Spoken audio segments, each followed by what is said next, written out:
triple, step, rock, and then you're back here. So it's just a matter of you go to a pass by where you switch the hand. So you switch on the pass by instead. Yeah. Instead of the turnout, instead of the And so it's a little different than the way we normally instruct the outside turn here, because we're starting on the rock step. Okay, so like normally we go triple, and then we rock. In this, because to line it up with the music, we're starting with the rock step. So it's going to be rock step with an outside turn and a hand change, which most people here should probably be able to manage. And then it's going to be a pass. Let's just do that real quick. Yeah, sure. Now, what we're going to be doing from this position is, it's a pass by, okay? But instead of the pass by coming, like normally when I do a pass by, it's the opposite hand, and I'm like reaching across this way and I'm like switching over here. What's happening in this instance is, I'm still bringing Sue this way, but I'm continuing to face forward, and I'm bringing... Backing in. It's like Backing backing into a parking space. He's now backing into my parking space up there. Yeah, I keep myself looking forward as I'm doing this, and my lead is I bring this hand back behind me and up over me so that I'm bringing it across Sue's face and up over her head with enough space. So he space. kind of do-si-does me to get over to my right side. Let's just walk through that. I'm bringing Sue past me. I want her momentum to continue in this direction, and I almost want to kind of catch her momentum as she's doing this. So I put my hand out here as like a break, and she rock steps into it. We get this nice little chunk. Okay? So let's do that. Swing around and try to come forward and catch up to the lead, because the whole idea is that we're trying to end up in this position here, and I almost want to be like catching you from I want your momentum carrying you back, continuing to carry you back. So like, if I'm leading you in this direction, I want you to kind of keep going in that direction. Can I? You asked for it. No. I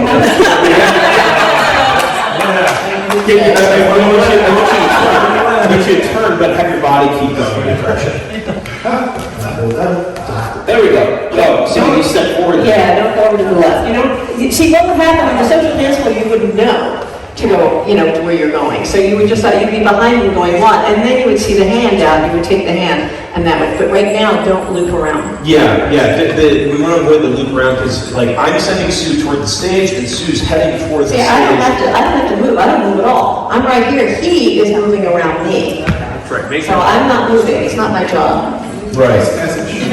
Yeah, if you come forward, there's like this, on this move, there's this sort of chunk kind of feeling where you move, where you rock step together. If you're coming forward, it's like he's going backward and you're coming forward. It doesn't have to be. And if your lead is not moving over, stay where you are, because this is the learning opportunity, right? And if they're like, where did you go? It's like, tripling forward, and we're going to release. Don't worry about the footwork. This is needed. So we're going to release our right hand. We're not worried about the footwork, but we're going to release it during the second triple. So we walk forward a little bit, then we release this hand, and then we catch the follow's shoulder here. The middle of the back. I kind of go for the shoulder blade, because the reason I go for the shoulder blade, not the middle of the back, is because I want the follow to kind of open up a little bit and have this nice rotation. Okay. All right, and then that can kind of help with the turn if I want to lead more into it. Yeah. It's a way to kind of help. If you put it in the middle of the back, if you put the hand in the middle of the back, the follow can't really open up. If I put it here on the shoulder blade, then they can kind of open up, and they can use that to kind of create that sort of elastic spin around in the other direction. Now, I'm not going to be ramping up that elastic turn a whole lot for this move, but there are other moves I might, and it makes it easier for the follow to turn out of this move. Or in this case here, I'm actually catching them and then redirecting them through. It's a tough turn. So it's not actually a spin. So what exactly are we doing now? Let's do that with footwork. Is rock, step, triple up, release, triple, rock, step. All right, so it's just 6 count. Yeah, 6 count. Gotcha. Because it's Frankie 6, it's all 6s. That's right. Oh, I forgot about that. Okay, so let's go back. Look like rock, step, lift, switch, rock, step, stop, pass by, triple, rock, step. Triple up, release, rock, step. Right You there. really are right on the shoulder. Yeah. Can we Well, see, so if I do it in the back, Covered here. it, right, yeah. can we see the next part? So we have No. follow through?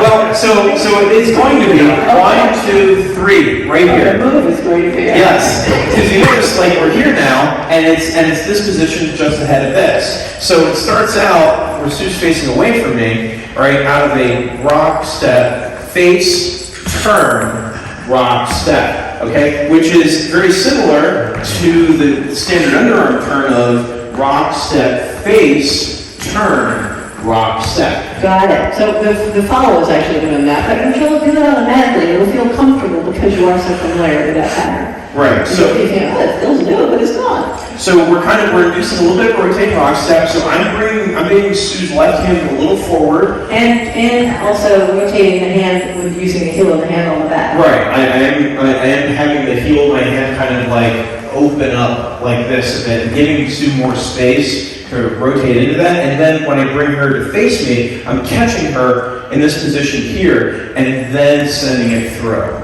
Okay, it would be very, very similar as if I was in sort of like this closed position and I rocked and I tipped here and then through. It'd be the same type of motion. That's way cooler. Not kind of like sneaking up behind me on the move. A large part of that comes out of like, when I'm leading that rock step out of the handshake hold, I'm rotating my whole body and I'm kind of like really emphasizing that backward movement because I then want the follow to come forward with that amount of energy so that as they proceed backward, I'm then having to sort of catch them in this position. Since they're moving back though, remember I'm always moving with my right hand especially, but we have right and left here. So I kind of have to rock that. Either that or we do it again, it'd be like, when I'm just standing here is what I'm doing, right? And I'm breaking frame. But because the hand is moving, the body moves. Right, I'm very much, I'm engaged with my arms here, and then as I'm moving back and I'm kind of selling this rock step a bit, my hands are moving back and it's going to push the follow into the rock step that I'm. So you do kind of want to exaggerate that a little bit, leads, in other words, especially right now. Or if somebody, you can tell, you dance with different leads, different follows. Everybody leads and follows differently and reacts differently. So if you have a follow that, is likes to spin or whatever, and you're fine with it, or if you have a bit more of a beginner, this you could lead with a more novice follow, really, because it's an easy to follow one when it's led. This is one of my favorite moves to kind of just do for newcomers, honestly. Yeah, this is a good beginner type move, frankly, as long as they have a basic footwork down. Because it's all 6 counts. Right, except now we're here. Well, maybe the end. The